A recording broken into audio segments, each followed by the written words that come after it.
Okay, hi everybody. Welcome back.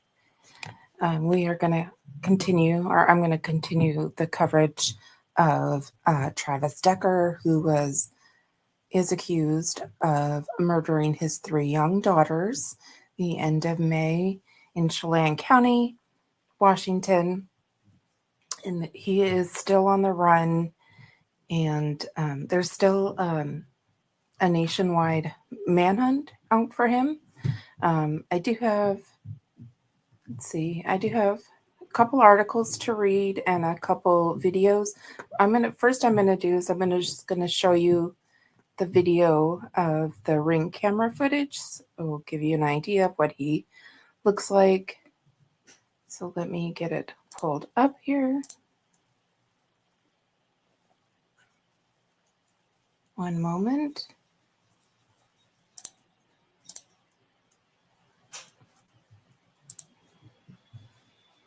Okay, so let me go ahead and share my screen and we'll get going here. This shouldn't be too long today.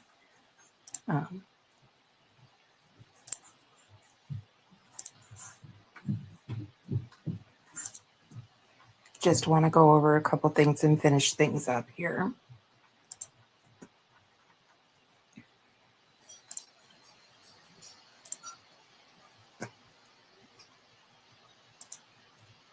Okay, so this is a Ring camera footage. This was just several days before he had did what he did to his daughters.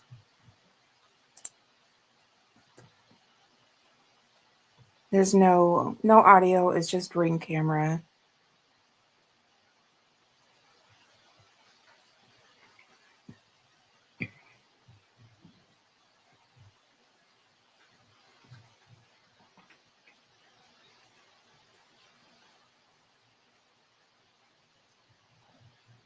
He does have his the hooped not the hooped, but the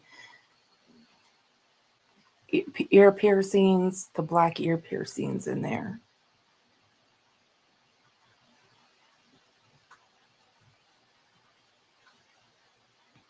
And you can see he's still fairly fit. He's still, he has a mustache and beard there, long hair. He's got tattoos,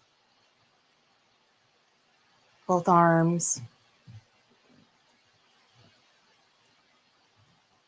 Let's see if I can get a good thing of his ear. Right here is where he's got the ear piercing.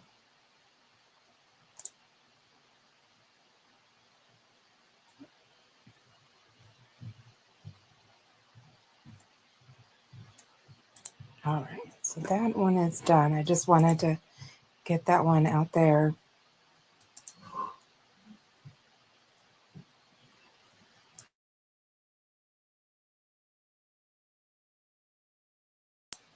Okay, and then next I'm going to go ahead and read an article that kind of gives more of an update on the divorce proceedings. Or I guess it would be more,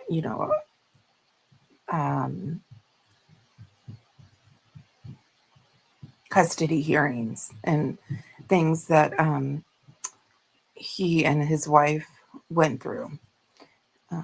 So let me get this pulled up. Share my screen and we'll read it.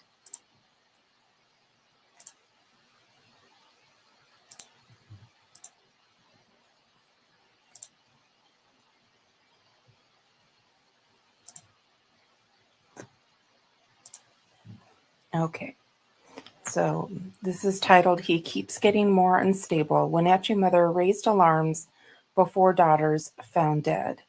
And FYI, this was back from June. So documents obtained by Cairo 7 News, which is based in Seattle, detailing the divorce of Whitney and Travis Decker in custody. Hang on. and custody of their 3 children show a period of concern before police say Travis took the sisters and killed them.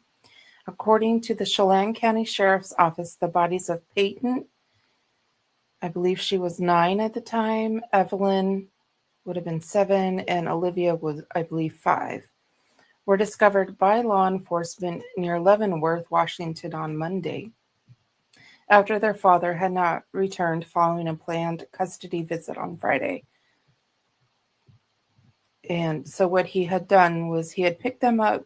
He was supposed to have them from 5 until 8 on Friday, May 30th. He picked them up, didn't really show a whole lot of signs of any troubles, and never returned them. Travis Decker has not been found. According to Chelan County, it is unknown if he is armed, but he may be dangerous.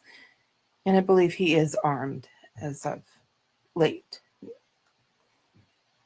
As Cairo 7 News went through the court documents chronologically, it appears Whitney's stance on Travis's mental health changed as time went on. Quotes below were taken directly from court documents and have not been edited for clarity, punctuation, or grammar. On November 14, 2022, a petition of divorce was filed in Chelan County Court by Whitney. Within the document, she noted that no protection order or restraining order was needed. A parenting plan was also filed where Whitney noted that there were no concerns of abandonment, neglect, child abuse, domestic violence, assault, or sex offense. Neither parent had an issue with neglect, emotional or physical problems, substance abuse, a lack of emotional ties, abuse of conflict, or withholding the child. 2 years later, in future court documents that Cairo 7 obtained, these checkboxes were later changed. On January 21, 2023, both Travis and Whitney completed the Supporting Children Through Divorce program at the WSU extension of Chelan and Douglas County. On March 7, 2023, a findings and conclusions about a marriage document was filed, noting again that no protection order or restraining order was needed. On March 7th of 2023, a parenting plan was finalized, again noting no concerns. Travis was scheduled to have the girls every other weekend from Friday at 6 p.m. to Sunday at 6 p.m. A year later, according to the court documents, Whitney's opinion on the mental health of her ex-husband appeared to have changed. On September 20th of 2024, a modification to the parental schedule was filed by Whitney's attorney. In the documents, Travis is listed as a transient and asking the court for a major change in the parental schedule. Whitney says because of a substantial change in one parent's situation.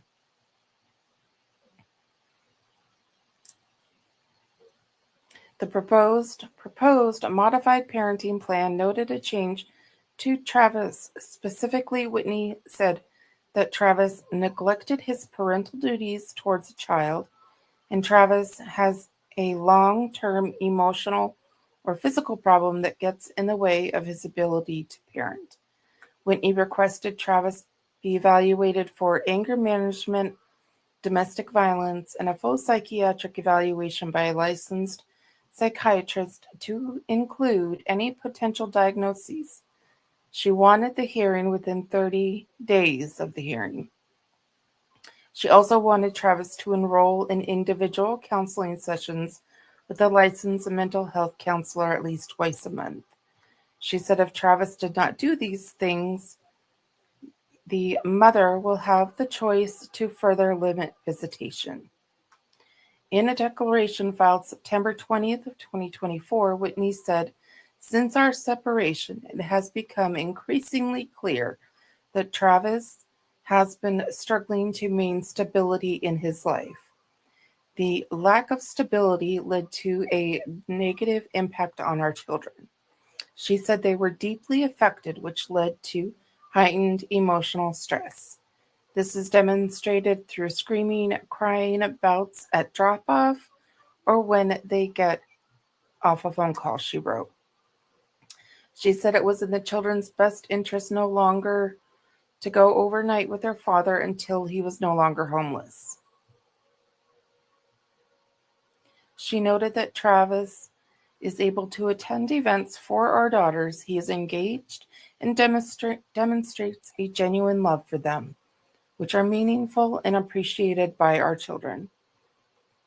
And which, by the way, they did have, like on that Saturday, he was supposed to go bring them to like a 5K run of some sorts, and never showed up for that either.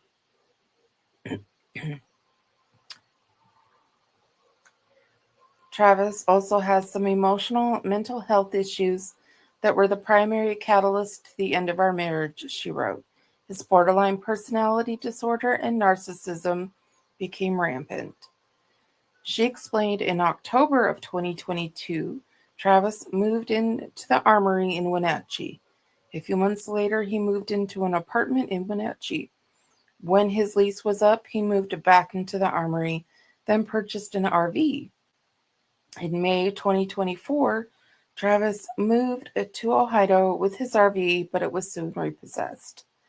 There were times that I told him I didn't feel comfortable with the girls staying in the Armory with a bunch of strange men, she wrote.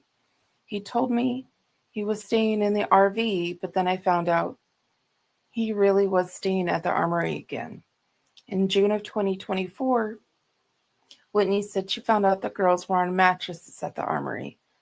He has had some outbursts where he has burst into my home against my objections and yelled for the girls, she wrote. She then details incidents between Travis and the girls that include August 30th of 2023, didn't want the girls this weekend, even though it was his weekend. Said the girls walk on eggshells because of how he reprimands the dogs. December 19th, 2023, Olivia FaceTimed me screaming, crying. Travis was nowhere in sight. Peyton had to go find him, and he was with the dogs. Told me Peyton was unattended in the Armory with Olivia playing on the lay pull-down machine and smashed Olivia's fingers. Wasn't comforting her. Olivia and Peyton were crying uncontrollably. Come to find out, they had been sleeping in the Armory. July 25th of 2024, hitchhiked to my house and asked to stay in the basement with the girls.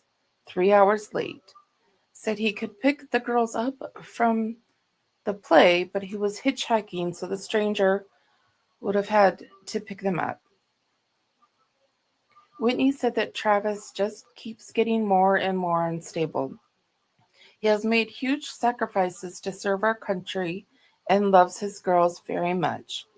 But he has got to get better for our girls. I do not want to keep Travis from the girls at all. On September 27th of 2024, Whitney and Travis appeared in court to discuss the petition to amend the parental schedule. According to court minutes, Whitney's attorney told the court that Travis had the children sleep at the Armory around dozens of other men, that Travis was homeless and living in his truck. The attorney asked the court to stop the overnight visits with the children until he had secured safe housing. Once Travis was under oath, he told the court there was no reason to change the order because he already didn't have enough time with his children. He said he was voluntarily no longer full-time active Army and has more time to spend with the children. The court ordered there was cause to modify the parental plan. Whitney's attorney asked for Travis to receive a domestic violence evaluation and psychiatric assessment. The attorney also asked that Whitney be given the ability to limit visitation and that Travis should not be allowed to be alone with the children at any point. Court documents say Travis objected, saying he liked to take the children camping on the weekends. He said he understood Whitney's concerns about his living situation. He said he had no objection to paying child support, but he was currently unable to pay anything. He said it was important for the children to understand how the world works and how they could learn from his current condition. And the court disagreed. The court agreed with Whitney and the proposed parenting plan. It also found limiting factors of neglect and emotional, physical problems against Travis. The court ordered Travis to get an anger management, domestic violence evaluation, and a psychiatric evaluation by a licensed psychiatrist, which I believe he never did that. And he never signed the court documents. Travis was granted visitation every other weekend on Fridays from 5 to 8, Saturdays 11 to 7, and Sundays 9 to 5. Excuse me. On Friday, May 30th, just before 10 p.m., the Wenatchee Police Department took a call from Whitney that said Travis had not returned with Peyton, Evelyn, and Olivia after the planned custody visit.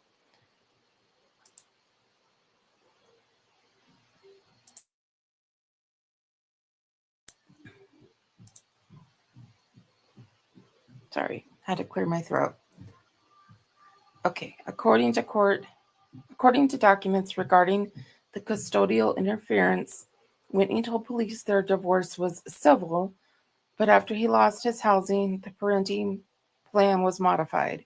She denied any domestic violence during their marriage, but did mention moments of power or control he used. The report says Whitney said Travis randomly leaving or waking her up by screaming at her in the middle of the night. She also said she believes he currently does not take any medication. According to the documents, Travis refused to sign the parental modification form and did not seek the mental health, domestic violence, or anger management counseling the court ordered.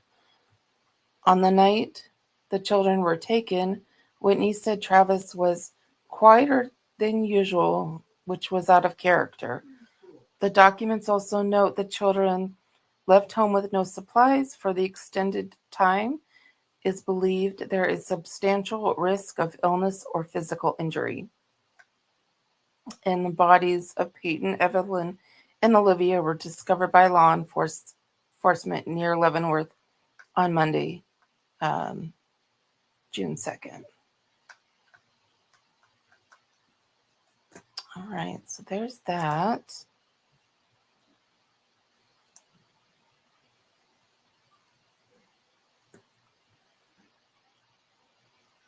And I have a video that shows, so 3 days prior, he had been involved in a minor fender bender kind of accident.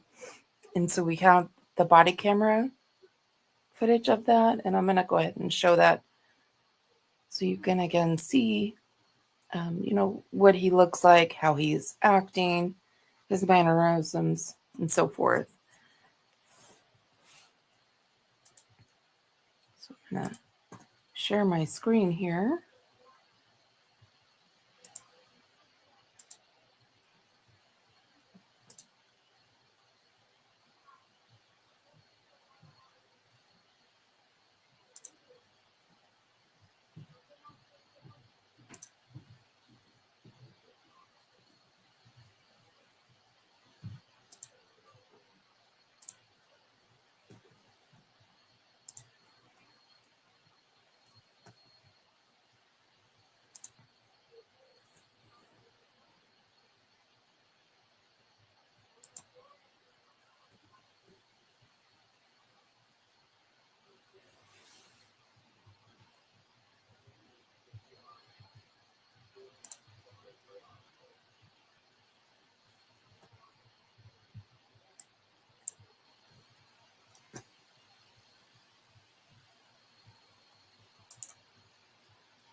What's going on here? Oh, here we go.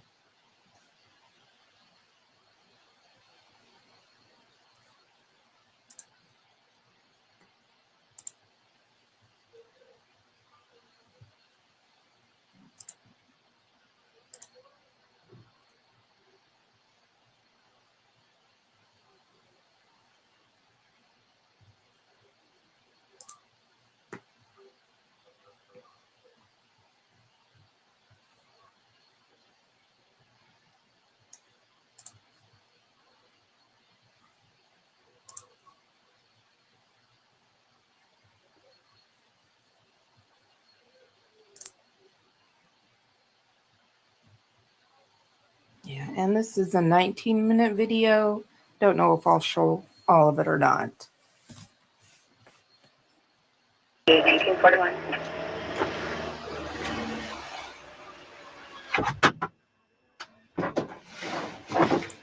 That's Travis Decker there in the white, talking to the man. That's Travis Decker's white truck. River going clear. 35, 1941.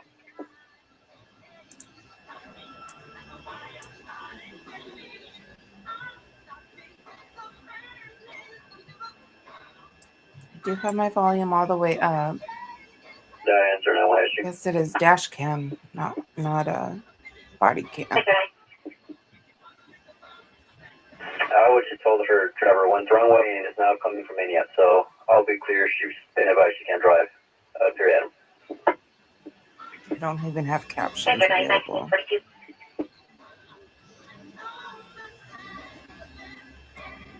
K34. Got it. 922 Depot on follow up. K34, 1942.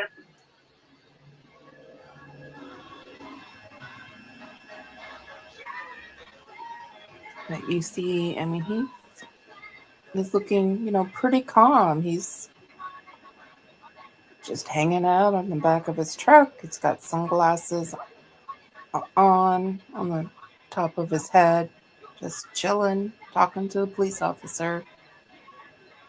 I do believe he was cited for no insurance, and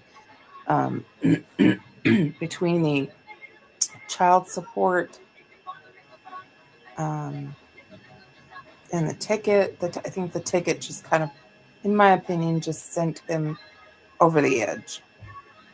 And he had been homeless, struggling mentally. Can you I think he had been working. for a phone number for I the couldn't RO of quite the find Acura? to verify that information. That I think it was. phone numbers, but I'll do some digging. It wasn't very much, if I recall. 1942.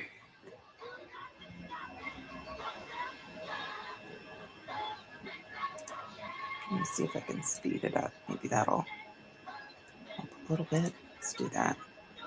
Oh.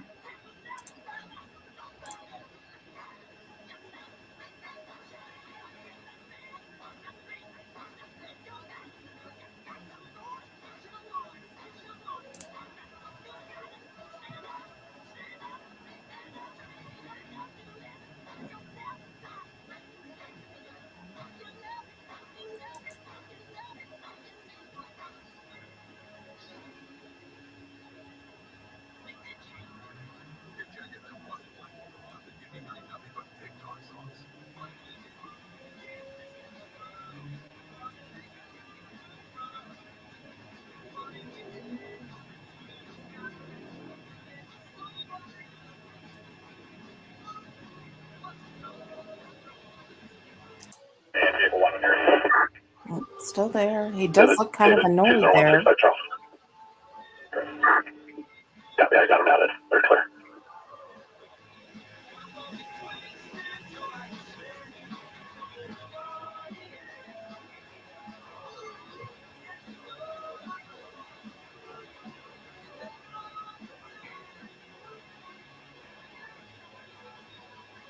Sorry if you guys could hear background noise. My fiance's sounds like he's watching a movie.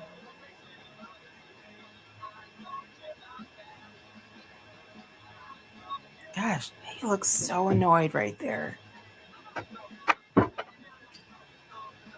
Look like he's starting to have a little attitude. Even that stance right there, just like, geez, dude. Probably just found out he was getting ticketed. Last of Gonzalez, first of Francisco, no middle, 12-27-75. And driver 1 when you're ready. He's clear and current. Go ahead with number 1. Last of Decker, first of Travis, middle C Charles, 8-15-92. 1946. 125 coming out of service.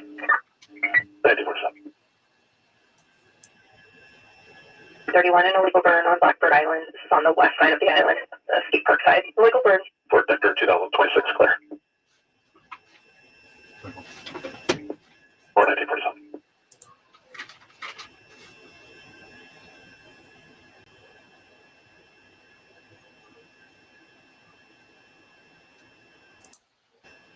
Lloyd Paul John 3168 Grant and North Perry. 1949. Flying medic 3. We'll be around fall 1. Recon K58 status. 58. K58 1948. Medic 3 received. We'll be around Montana.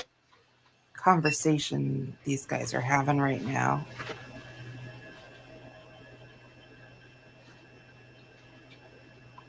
Sunshine County West units. We're setting fire to Blackbird Island. Report of a couple juveniles burning in the bushes. There's something. Is he catching on that there's something off about this dude or what? 1948.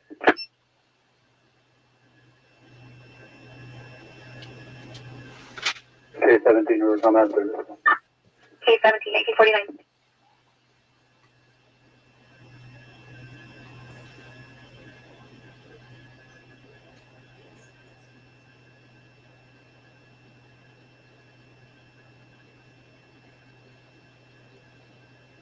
Driver call, I'll be clear. You closed out in this position.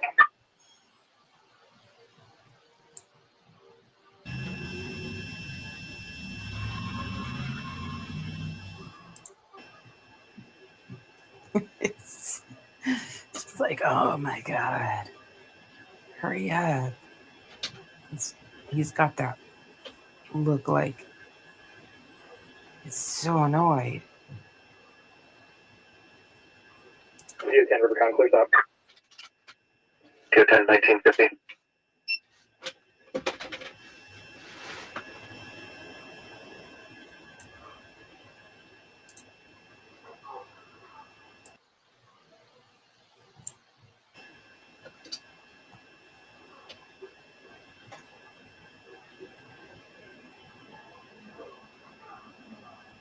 Okay, for Rubicon, clear anything. Looking for 1951.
One connection Rubicon. 1 Sorry, I think I got some female is photos of the suspect driver, and I'm going to be clear this location with a report. Did it match the DOR I sent you of the female?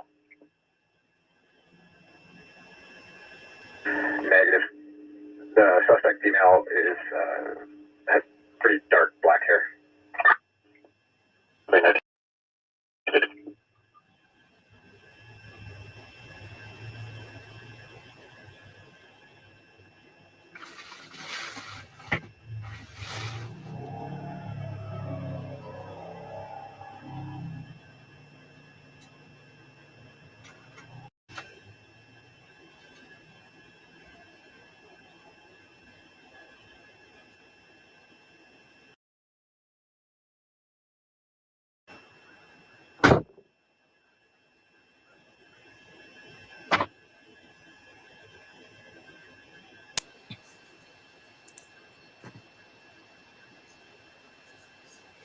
And there's that annoyed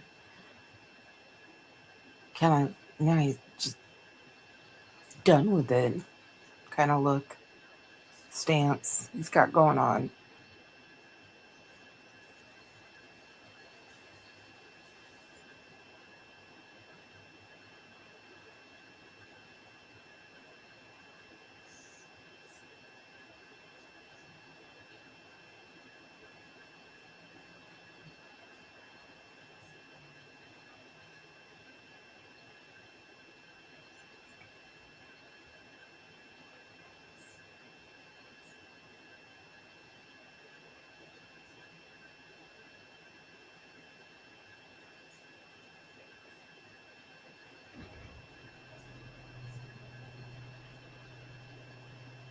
They're now when I started.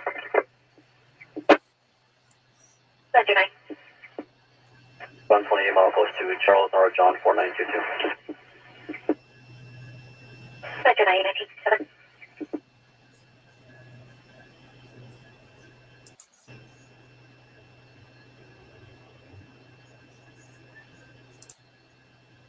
19. What was the cross on the F?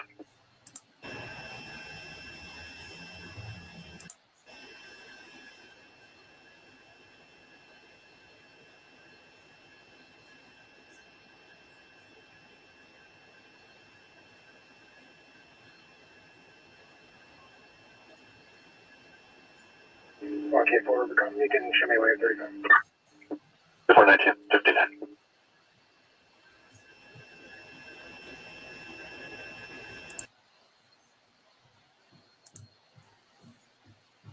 All right, so that's that. And then a couple of days ago, a judge had ordered that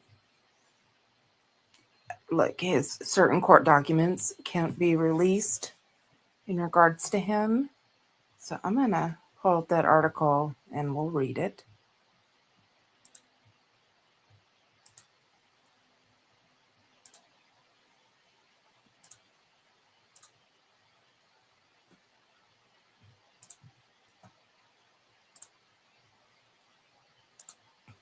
All right. So judge holds back release of Wenatchee police records in the Decker case. Wenatchee is in Chelan County, by the way. A Chelan County judge has ordered Wenatchee police not to release certain records to media and the public in the Travis Decker murder case. Chelan County, I wanted to show the date. This was August 8th. So like I said, it was just a few days ago. Chelan County Superior Court Judge Kristen Ferreira agreed July 30th to place a hold on records from 2 Wenatchee Police Department cases related to the kidnapping and murders of Peyton Evelyn and Olivia Decker, allegedly at the hands of their father, Travis Decker. News agencies, including Como, Cairo, and NBC, all sought documents in the case. There's that.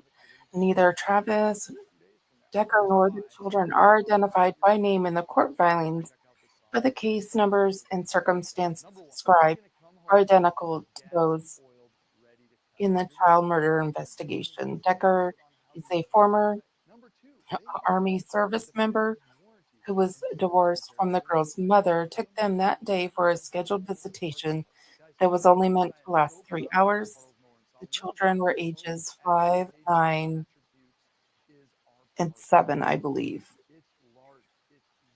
were found murdered at a remote campsite in western Chelan County 3 days later. In briefings, Sealby argued alongside Jane Doe's attorney, Shelby R. Stoner, that any release of records would jeopardize the Wenatchee woman's privacy and complicate the search for Travis Decker. He is considered at large and dangerous, with a $20,000 reward offered for assistance in his capture. When the girls were first reported overdue from their visit with Decker, the Wenatchee Police Department was the agency contacted.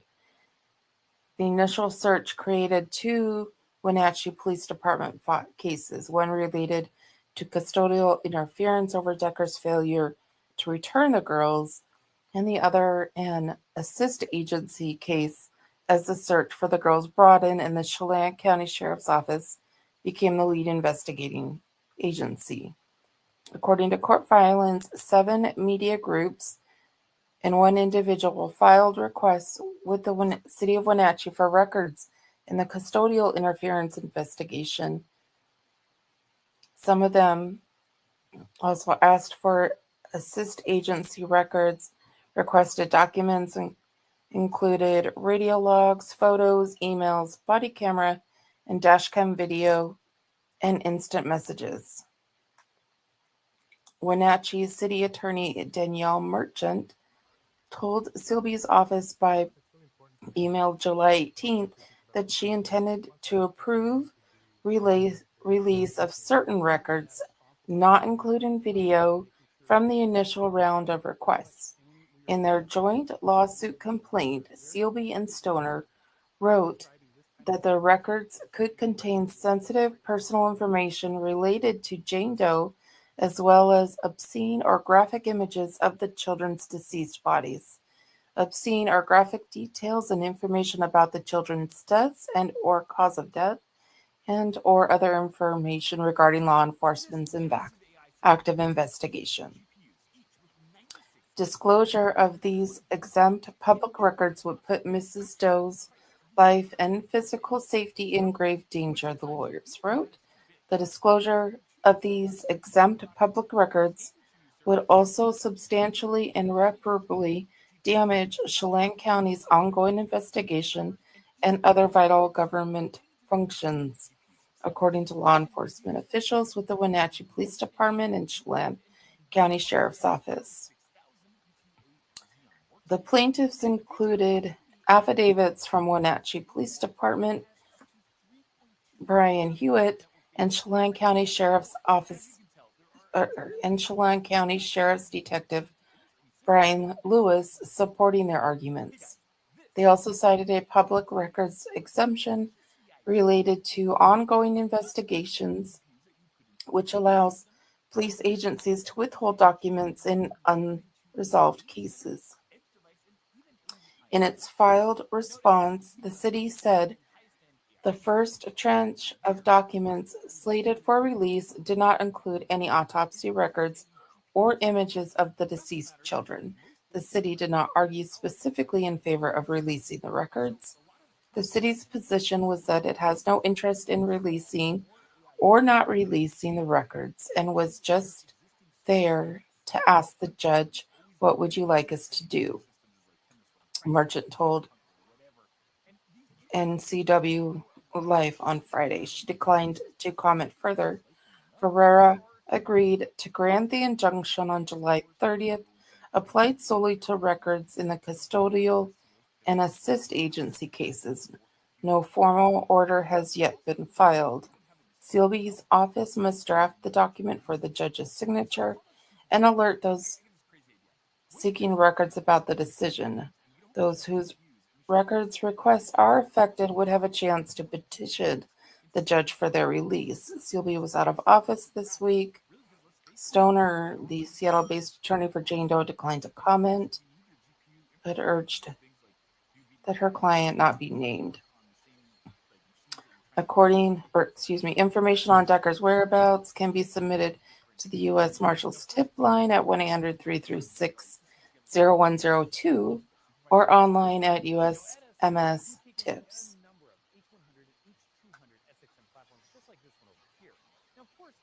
On August 4th, NCW Life was told, due to the injunction, the videos would not be disclosed, although they were previously obtained and widely circulated by news outlets, including Como and King 5 in Seattle. NCW Life has asked the attorneys in the case to give clarification to the Wenatchee Police Records Division and approve the video's release. Now, this system is the SIS 522 GANRT, which is a 5U 8 GPU platform. And so I figured, why don't we take a look? All right, and there is that. And then I wanted to show you guys, I'm going to put a suggestion where of an account to follow on X. This is Rose on X. Let me pull up her thing and you can show, she does amazing work. She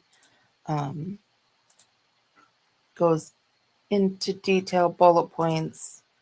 It's really fascinating to see her on X. So I just want to show you this. She had on the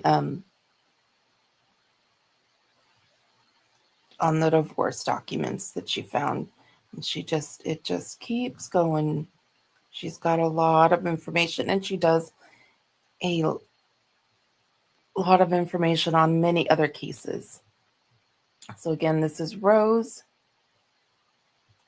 and she is on X. So please go over, give her a like, give her a follow, all the things there on X.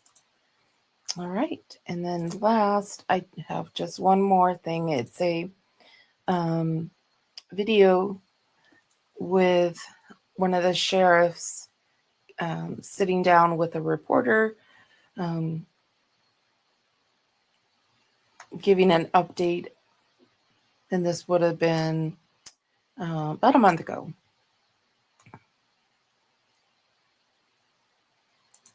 Share my screen, and then after that, that'll be it.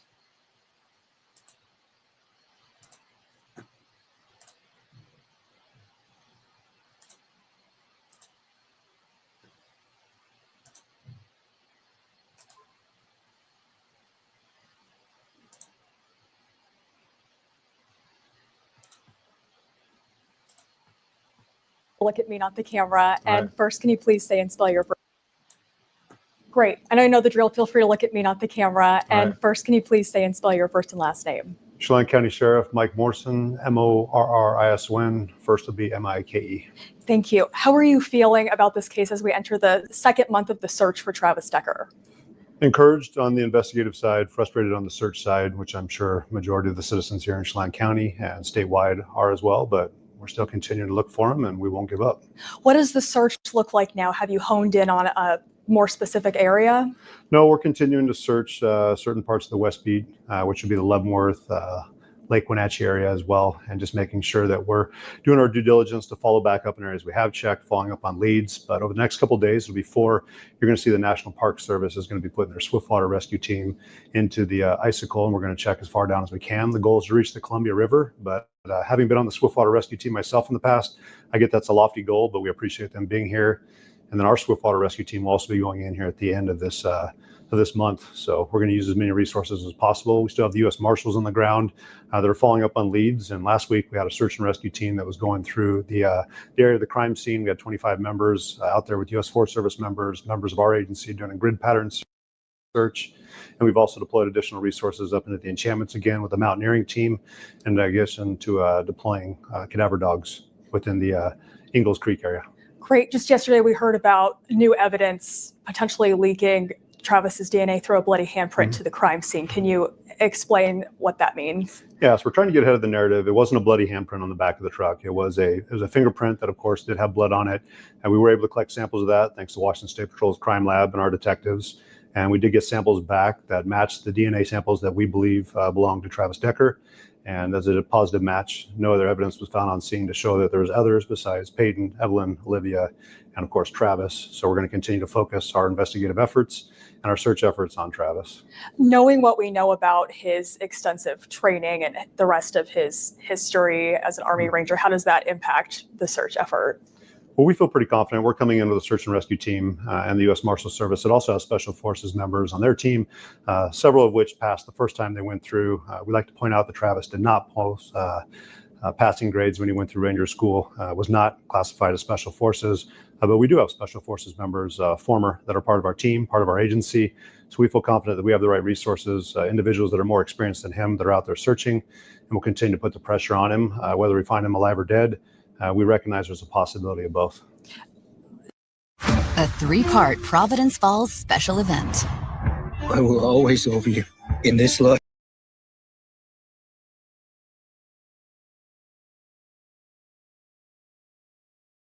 So I'll point the question to you. Do you think Travis Decker is still alive? I still feel there's a possibility, but certainly we recognize there's a potential that he could also be deceased. That's a large area that we could search if we get in there and he did, like, let's say, fall off a cliff, succumb to injuries. Recognize that is a tall task for us to cover that much area, but we're going to continue to search. But we also recognize until he's accounted for, he's still unaccounted for, and we're going to look for him. Could this potentially be a years-long search, months? Is there any way to put a time frame on it? We're not sure. So it depends on how our searches go over the next couple of days, but certainly we recognize that in talking with the U.S. Marshals, reviewing other searches that were similar to ours, that there is a potential that it go on for months, it go on for years. I've talked about it before with the Eric Rudolph case with the 96 Olympic bombing. That search went on for 5 years. We certainly do not want to see a 5-year search, but we get that we could be in for the long haul, and we're dedicated to making sure we see this thing through. So with the Swiftwater Rescue Team, are they potentially looking specifically for a body, or just looking up and down the waterway to see if they might see him along the trail, or what's the purpose of that? Yeah, so looking for evidence, and of course, we're also looking for a body. We understand that we've had spring runoff over the last several months. The water is starting to subside. I was just out paddleboarding here a couple of days ago, and a couple of our rivers that were not navigable before are now more navigable. And so we can get our teams into the water. We feel more confident that we're going to be able to search a better area that we hadn't been able to search before. And we still have drones also checking over the rivers. So we're going to continue to do what we can, but I think it's better to have bodies in the water searching for the potential of recovering a body. God, you're obviously so connected to this community. Can you speak to how this tragedy has really impacted Wenatchee and the county? Devastated. I mean, I've talked to members of our community out in public, and certainly they've voiced their frustration with the situation. Emotions have run high, but clearly, as we talked about before, we went on camera here, and I think it's brought us closer together. We were already close. We have a lot of support from our community, but you understand we're all suffering together. Our agencies provided resources going out and providing classes in Leavenworth, Chelan, and Wenatchee here, just talking about different resources that are available for our community, ways to talk to their children about this tragedy, because a lot of the kids that we have in our community played sports with Peyton, Evelyn, and Olivia, knew them personally. I think it's been very devastating for parents to not only deal with this, but also talk to their kids about it. And the sheriff's office wants to be alongside of them, and more in line with our motto of the people for the people. And this must weigh heavily on the sheriff's office. I mean, what does that strain look like, and how are you offering support for our officials? deputies? Yeah. So we understand the weight of the case. We understand the stress that this puts not only on our detectives, but our deputies. Our detectives, of course, have been running 100 miles an hour since this case broke loose. They've been doing an excellent job doing follow-ups, processing evidence, working with our prosecutor's office to ensure the case is solid and ready to go to trial. And our deputies have also been out there still assisting, following up on leads, dealing with the 24/7 calls that come in, and what the community still expects is normal service. So, and we recognize it takes a toll. I mean, you're seeing it on a statewide level that officers who have been in law enforcement over 10 years are presumed to have PTSD. And that's a heavy weight. We recognize it as a profession. Over the last 2.5 years since I've been in office, we've invested over $4 million in behavioral health. So our behavioral health units expanded from 3 up to 6. We brought in resources for peer support, crisis intervention, stress management. Washington State Patrol provided their psychologist. We brought in a psychologist. We brought in peer support teams from King County, Bothell PD, and other agencies that volunteered. So we're making sure that we have resources on the ground to help our deputies through this. We recognize that some may be so caught up in the incident that they're not going to be able to really process this until it's passed. And we're going to make sure that those resources are available there. But I mean, we've been providing gym memberships, built new gyms, provided access to mental health professionals, and making sure that we have VR equipment also to help process through these things. So overall deputy health and well-being is important. We don't want them to only be successful here while they're working. We want them to have that work-life balance, and we want them to be mentally and physically prepared when they do reach that point of retirement, that they can enjoy their life after, because they've provided so much, they've sacrificed so much, and we understand that we want them to be in the kind of condition where they can enjoy their life, not only at work, but after work. Absolutely. President Trump says tariff is the most beautiful word in the dictionary. In this video, How many of your deputies and detectives are on this case? Every single detective has been doing follow-ups, assisting, putting in together. They're working daily with our U.S. Marshals Service, working with the Washington State Patrol's Crime Lab. I personally have placed several calls to Chief Batiste. I really appreciate the fact that he's picked up the phone even on weekends. And when I've asked for them to rush something through the Crime Lab, Chief Batiste has been more than willing to assist. Washington State Patrol has been a great partner in this. I really want to make sure that we're paying some respect to that. And our detectives, of course, have been pushing hard. And then our deputies are out there too. So we constantly have that 24/7, 365-day-a-year coverage. And they're answering calls, they're following up potential sightings, in addition to handling their regular workload. And that's quite a bit. And we appreciate that they've been able to take on that challenge. Great. What would be justice in this case? Finding him alive and putting him in front of our judges. So, I mean, our whole mission is to set up the meeting. We don't pass judgment. We just have collected the facts of the case, the evidence of the case. We've worked with our prosecutors to ensure that we have a solid case moving forward. Of course, we've been following the Moscow, Idaho case in regard to the 4 students who were slain over there, and what kind of challenges have come from that. And we recognize that we don't want to give defense counsel that kind of access to going through our case and finding weaknesses. So we want to make sure the case is solid, that of course we're doing our due diligence, being that voice for Peyton, Evelyn, and Olivia, but also making sure that Travis is given a fair trial. I think it's important. He is a citizen of our county. We recognize that. He is someone's brother. He is someone's son. He was former someone's husband, and of course was formerly a father, and we recognize that all carries a great burden on him as well, and want to make sure he's treated with respect. We're not encouraging citizens to go out there hunting him on their own or wanting to do harm from him. Let the justice system do what it's supposed to do and give him his opportunity to stand in court.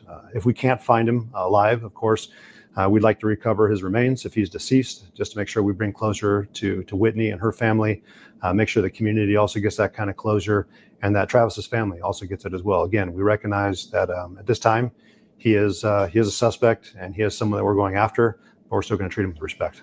Yeah, and I imagine there's obviously an emotional element when it comes to Whitney and the whole family too. Is there any message you have for the family or how the department's feeling about kind of just helping this case come to a close and get them that closure? We've got this side of it, and we're here for you. We're going to continue to be that sounding board if you need anything. I know Wenatchee PD really gets the credit for staying in contact with Whitney and the family, making sure they're updated on how the case is going, making sure they're talking to them about anything they need. And we're going to continue to be the other element to that is out searching for Travis, bringing closure to them. But I've talked with Whitney's father a couple times. I want to make sure I'm in close contact with him, just letting him know we have not given up. We're continuing to search, and we won't feel this is closed until he's located. Is there anything else you want to add that I missed that's important for people to know? Just that we've appreciated the community's support and understanding. We all understand, and I think anyone would be, misunderstood if they don't think that we wanted closure within the first week. And clearly, we recognize the frustration that we're over a month now, but we haven't given up. We appreciate the community's support. We want them to continue to be vigilant, be aware that Travis is potentially still out there. He is still a danger. And that if it weren't for the media also keeping this to the forefront, we really feel like this case would have gone to the back burner. And I know several are wondering like, okay, well, we keep doing these press releases, we're updating, but there's no new information. We are gathering information more and more every day. We're not going to release every single bit of evidence that we do have, but we're still very much in this search. We haven't given up. We feel that Peyton, Evelyn, and Olivia would not allow us to give up. We know the family's not going to allow us to give up. And that's why we're here. I mean, we've taken the oath. We want to make sure we uphold our oath, and that we'll continue to ensure justice is served. Is there anything you want people to know about what a special place Wenatchee is and that sense of community? Chelan County is an amazing county. You can see we have some of the lowest crime rates within the state. We have some of the best officers, and that's no disrespect to anyone else. I know my brothers and sisters wearing uniforms across the state are amazing people. It is a very noble profession. I know that they represent their communities well, but of course, Chelan County has a special place in my heart. My deputies have a special place in my heart, and we have stepped up to, of course, make sure that this remains the place that everyone moved here and continues to live here is peaceful and it's still a quality of life that we come to expect. And we're going to make sure that that is maintained. And we've made it very clear in the past, when you come here and you commit crimes within Chelan County, we have the resources to pursue you. We will hold you accountable, and that applies to Travis. Peyton, Evelyn, and Olivia, it was a loss for the family, but it was also a loss for the community. It was a loss for the agency. It motivates us. It pushes us. I just had a painting that was delivered by an officer from Philadelphia Police Department of all three girls. It's in my office now. And it is going to be a reminder that this case is not closed, and it won't be closed until we find him. And again, I hope it's alive and that he can stand trial. But if it's deceased, I think I'm also going to be aiming for that to ensure that we bring that kind of closure for the agency. And I should reiterate, I use the term I when I know it's our deputies and our other partners that are out there in the field. I have participated a little bit in the search, but don't get any credit for that because those guys have been out there 24/7. Going through the bush and climbing up mountains, and I really appreciate everything they've done for us. So we're grateful for the community, and certainly we want the family to know we haven't given up. They're very much in our minds, and we're going to continue to pursue justice. Excellent. Those are all of our questions. Thank you so Okay. much. No, Really thanks. appreciate it.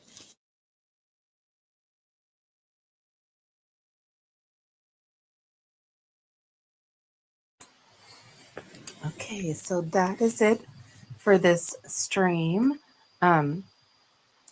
Tomorrow I plan on doing a case review of Andrew James McCann, who is the Devil's Den murder suspect. I have a few articles and some videos to go over. And I will be setting up that stream here.